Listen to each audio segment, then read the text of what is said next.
A Slice of the Community is made possible by the support of the First Horizon Foundation. Hello and welcome to another episode of A Slice of the Community. I'm your host, Jerome Moore, and today we are joined by founder of Unheard Voices Outreach, Rahim Buford, and community organizer, Reverend Janet Wolfe. How y'all doing? Pretty good. How you? Great. I'm ready to dive into this conversation about the power of restorative justice, right? Before we get into that conversation, I want people to really understand personally and professionally why that topic in particular is important to both of you all. And so I'll start with you, Janet, on why the power of restorative justice is important to you from a professional, personal level, and what that means. We actually decided that Rahim was going to go first. Okay, Rahim, go ahead. Okay, well, fine. That works for me.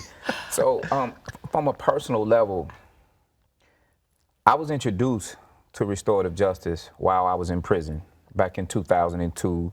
At that time, Harmon Ray, may rest in peace, had given me his book on restorative justice where he had written it with someone, Marion, I forgot her name. But as I went back into the cell and I read about restorative justice, I began to think about the version of justice that had me in prison.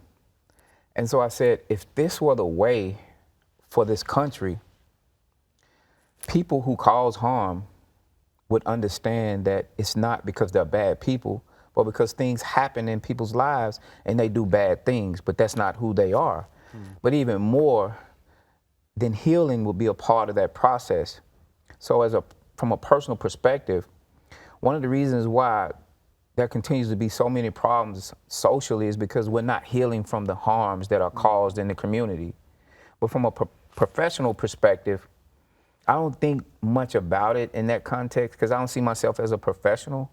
I think it's all personal because I subscribe to the idea that I'm a part of a community. So restorative justice is a way of doing community justice for me. Janet, now it's your turn. Now it's my turn. So I remember I was teaching, and one of the students that I knew, his mom moved, didn't tell him, he had no place to go. He ended up being part of a robbery. Then he was tried as an adult. And it was a long story, but I remember being behind a school bus one day, not long after I'd been in court with him, and thinking, this is going to end up in prison. I mean, this is the criminalizing of young folks. So many don't have the opportunity to be who they are. They're so shaped by all that's happening in the community, the lack of resources, the kind of battering from systems, the belittling that happens so often at school. And so I tried to figure out there had to be some other way. So way back when, I was trained as a mediator by Victim Offender Reconciliation Project, which I'm not sure exists anymore. But so we did community mediation, and it was challenging and transformative. I mean, that there was a different way, that justice is not about vengeance, it's about healing. Justice is not punishment, it's about setting things right and trying to figure out how that might happen with the input of everybody who's impacted by whatever went down. Now, what happens, and I'm gonna come to you with this, Janet. Okay. What happens if we stick strictly to a punitive system and not pivot more so to a restorative justice system? You increase the harm. You increase the harm, you increase the violence, and it's much more expensive. I mean, that what we see and we call it transformative justice because we're trying to change systems and communities. Looking at what are the underlying causes that created the possibilities for the harm to happen in the first place. Rahim, as a person that has literally been in the system, prison system specifically, is that a realistic approach for the system to change to a restorative justice system, especially at the adult level? It is a realistic approach, but I'm not so sure that it's a system approach. It's a community approach where the people have to come to a realization that if we want real change, real transformation, because certain things can't be restored, then the people have to make that decision themselves. For example, if in my community someone commits an act that we consider to be a crime and someone is harmed, I should not have to seek beyond that community for a remedy. But as of now, the state somehow through its laws decides what justice is going to be. And often it has no healing, it has no transformation, and the people who were harmed do not even receive treatment of any sort. So it's real for us to do it ourselves. And it's real because if we want to reduce recidivism, which is like upper 70% all across the United States when people get out of prison, if we want to reduce what we call crime, we have to have a different model, because the model that we have now, which is retribution, meaning a form of revenge, it is miseducating people, misinforming people, thinking that if someone does something wrong, we have to make them feel pain. All right. That's incorrect. Janet, did you want to speak to that? Did you want I was to just pick going it to back? say our friend Preston Shipp is coming out with a new book this month, Confessions of a Former Prosecutor. And he talks about how as a prosecutor under this state-sanctioned vengeance, he simply looked at the number on the case, what law was broken, who broke it, and how to punish them. Had no clue about who the person was. Right. And no idea about the damage this was adding to the harm that had already happened. And possibilities for alternatives can be really simple. The last church I pastored, we trained our teenagers in restorative justice, in mediation. And we did community meetings. So someone whose kid's bike was stolen could call the church and say, hey, I want the bike back. I don't want it to get stolen again, but I want to call the police. Yeah. Because when you call the police and you put a juvenile with a criminal record, they're 50% more likely to end up in an adult prison. So that brings us to the community part. Personal story, right? I have a 3-year-old son, right? About to be 4 in May. And this happened maybe less than a year ago, right? We're playing. And he says, you're bad, you going to jail. Oh, ouch. What? Yeah. You know, so being in this work, it made me look at like, hold on, wait a minute. One, where did you learn that at? Like, where did that, like, why am I going to jail? Why is that already being taught to a 3-year-old that didn't come from me, right? And so it makes me think about, from a community standpoint, where do we start to shift in policing, or prison or jail is not the first response to discipline, even with kids. And a lot of this, you know, this school to prison pipeline we talk about, a lot of that behavior is taught unintentionally or intentionally in our schools, from getting demerits, suspended, and then you expelled, you kicked out, you know, those type of things. How do we correct some of that stuff that I think also plays a part in this system that we're talking about that is punitive and not restorative? Yeah, I think we talk about the cradle to prison pipeline because we think that kids are targeted from the day they're born in some communities to end up being criminalized and caged. And I think the alternatives, I mean, there's a wide variety. We were talking about earlier, it's about language, it's about culture, it's about relationships, it's about building both transparency and safe, brave space for folks to come in. One of the things that Rahim was part of was organizing with young folks in schools to create different models in the Metro public school system. And it was things like a kid would come in with a hat on. The teacher says, take your hat off. Keeps walking. I told you, take your hat off. Keeps walking. And now they're going to suspend this 14-year-old from school without ever asking, what's happening with you today? Turns out his brother was shot the night before. Just coming into school with all this hurt. It shows up. And there's got to be room wherever we are in our communities to recognize the trauma, to invite some kind of listening that moves us to a different place. Did you want to add? Well, I was just going to say, we have to create different avenues of listening for our young people, because a lot of the behaviors that our young people engage in, some of it they learn in the environment where they live and at home.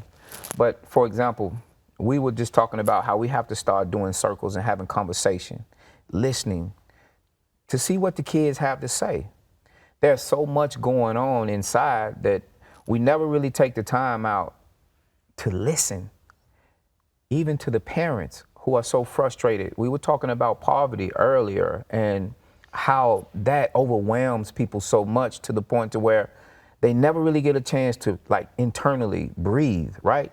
So when you present a different model of what it means to address a disruption, to address what we may call harm, this is foreign. So when we create language to have conversations where young people can see that there are alternatives to how I can respond rather than react to a moment, this has the ability to transform. Now, we talk about youth, and we have a practicing restorative justice approach in our juvenile system here in Nashville, but not in our adult system, right? How is that approach different, right? Is there limitations to restorative justice, especially at that adult level, depending on the harm? Well, Refy Institute that defines justice as healing and does the work in juvenile court creates the alternative, so there is no criminalizing, there is no caging, there is no record if the person goes through the process and completes all the requirements. But they're also working with the DA in Memphis for 18 to 25-year-olds. Okay. I mean, it is possible to deal with forms of transformative justice for anything that happens. It becomes harder if it's murder or rape, but it's possible. All right, because when we talk about murder, those heinous crimes, it's difficult, I think, as Americans, the way I think we're conditioned with punishment and harm to say, hey, you just killed my sibling, you just killed a peer, a friend of mine, I want to take a restorative justice approach. It's hard for many of us to hit that switch. People that are watching this are probably thinking that like, I don't know if I can take a restorative justice approach in that case, but how can we get to the point where we look at ourselves and like, why are we conditioned this way as human beings to automatically say, hey, I want you to feel the same harm or I want you punished? Can we unlearn some of those things? I mean, we see people unlearn that. Did you want to say? No, you go ahead. Keep saying. No, I want you to we see people learn that in the circles that we do, in the community conferencing, in the mediation. Because in a courtroom, folks who are harmed don't have much say. They can't decide how the person is charged, what the punishment should be. They have very little part in the whole court proceedings. In the transformative justice, they have a voice. Their voice matters. The way they tell the story matters. They come with a support system. They're part of a community. And they get to define, what does repair of harm look like? What do you need? Right. What's going on?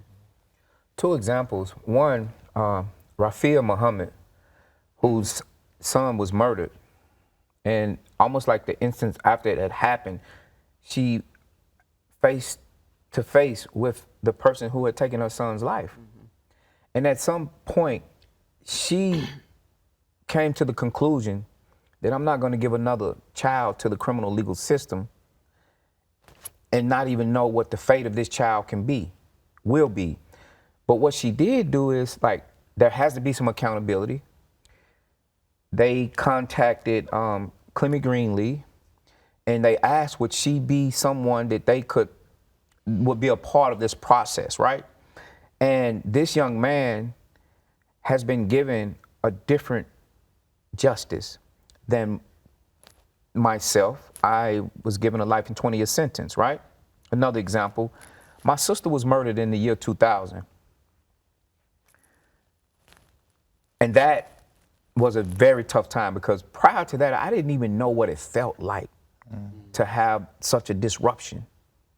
And I remember looking at my sister in this casket. I got chains around my feet, around my waist, around my hand, and I'm looking at her. And I had a moment where I came to this conclusion: this is what you did to somebody else's family. So I get back to the cell, I get on the phone, and my mother is like all over the place. Your brothers, them, they about to try to. I said, put him on the phone. I said, look here, I can't stop you because you're going to do what you want to do. But if you do anything that's going to cause more harm, you're saying that I deserve the same thing as the man who took our sister's life. So we have to uplift real life examples of what restorative transformative justice looks like, no matter what it takes. Because until people can see that human beings actually can endure this type of the magnitude of this kind of loss and come out of it human. Right. The system, inhuman. These are the difference, humanity and inhumanity. That's the choice that we have between restorative transformative justice and retributive justice. Let's visit that word justice, right? Some people even like to refer to our criminal system as the criminal legal system or criminal justice system. But some people who don't believe that, quote unquote, we have a justice system refer to a criminal legal system. That's the term we use. That's the term you all use. What does that word justice mean? And have we experienced justice? Do we have a justice system? We don't have a justice system. That's a really easy one to respond to. I do think Cornel West says justice is what love looks like in public. And the roots of justice for any kind of transformative, the circle process, are old. They're ancient, from indigenous peoples, from Aboriginal peoples, from many places in Africa. This notion that when one person is harmed, the whole community is harmed. And so what is it that it takes to set things right? That's just. That's just, is putting pieces back together in a way that everybody is healed, that life becomes more possible. So it was a misnomer to include criminal justice system to begin with, because it implies that an act that is fair, that is balanced, is going to take place through a process, right? And what I found out is that in the criminal legal system, justice is defined by the process. When you were arrested, did they read you your rights? You have opportunity to get an attorney. You can go to trial. Various things of this nature. That's what justice. It has nothing to do with who was harmed, has nothing to do with right, wrong, morality, anything. It's just a process, right? But when you think about restorative transformative justice, you're thinking about human beings and what they had to experience and what you can do to bring about some kind of healing. What's interesting about the indigenous culture is that they don't have a word for offender. You know what the term is? What is it? Unhealed. And so this is what happens when we replace language that does not include humanity. And that's what English does, or the system does. It removes humanity, it replaces it with language so that now these are no longer human beings. You don't have to concern yourself with how they're being treated. And so when we say caged, we're not talking about prison, we're not talking about incarceration, but we are. You get a different image. Right. But when we talk about love, how does that express itself among people? The system doesn't want love. I mean, one of the things we've seen, Rahim and I are part of an organization called SALT, Schools for Alternative Learning and Transformation. And we've trained mediators on death row.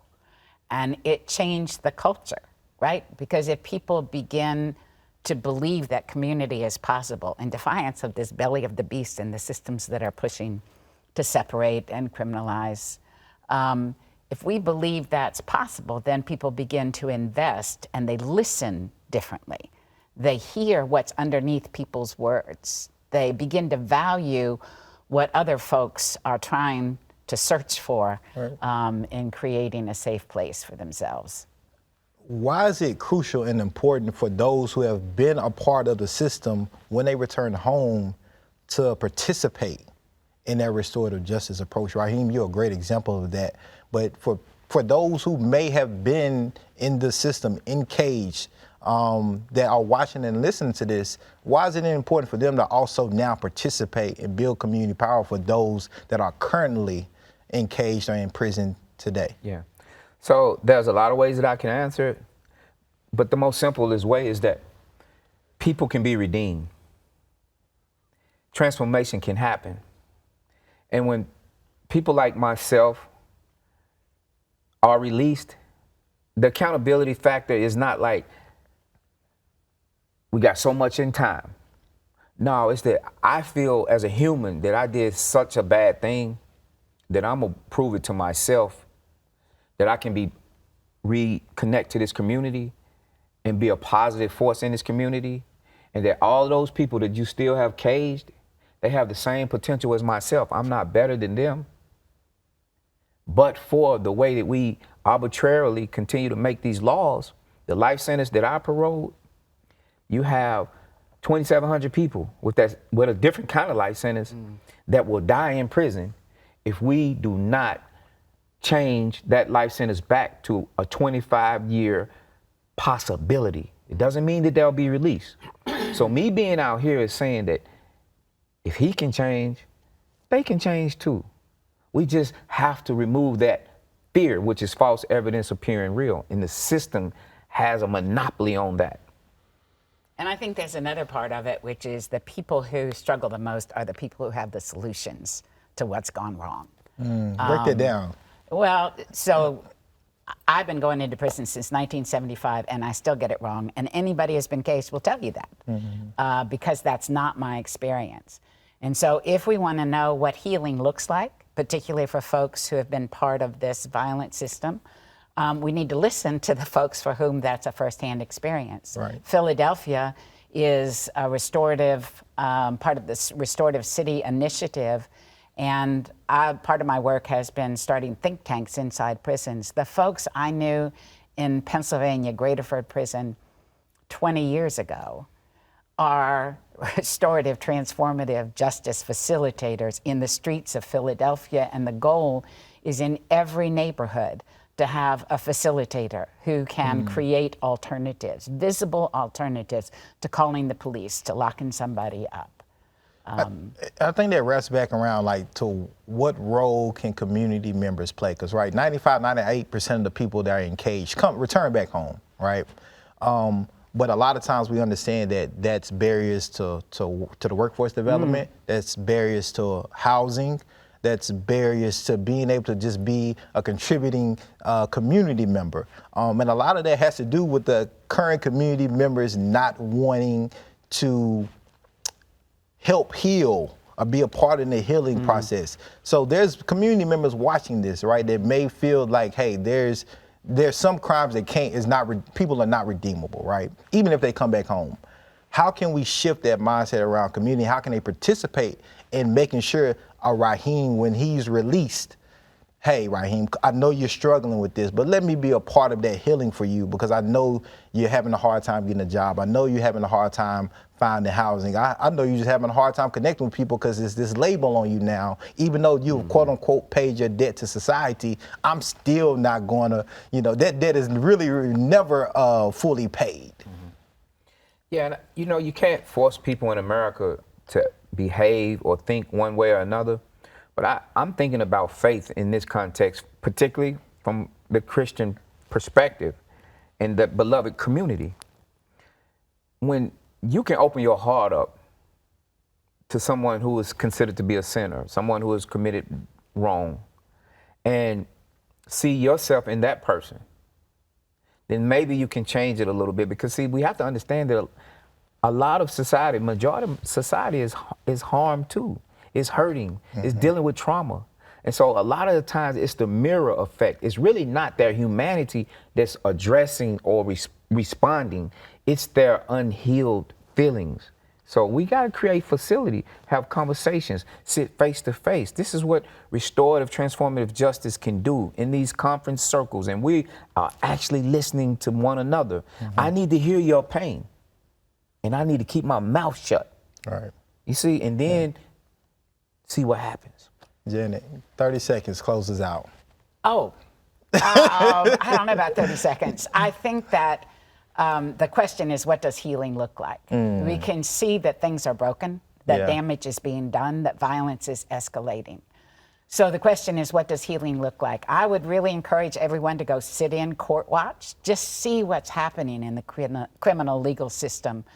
Look what's happening, especially among youth, and the capacity for alternatives. So Rahim this is too long, but Rahim was part of a community program where we worked with high school kids who learned everything from restorative justice to yoga to politics. And it made a huge difference for someone to see, to value, to affirm, to welcome, to say, man, you're gifted, in defiance of a school system that's dumped so many of our kids in the streets. Well, I want to thank both of y'all for having this powerful conversation. Thank you for your work. Around restorative justice. And thank you all at home that's watching. And tune in to the next episode of Lights of the Community. And I appreciate y'all.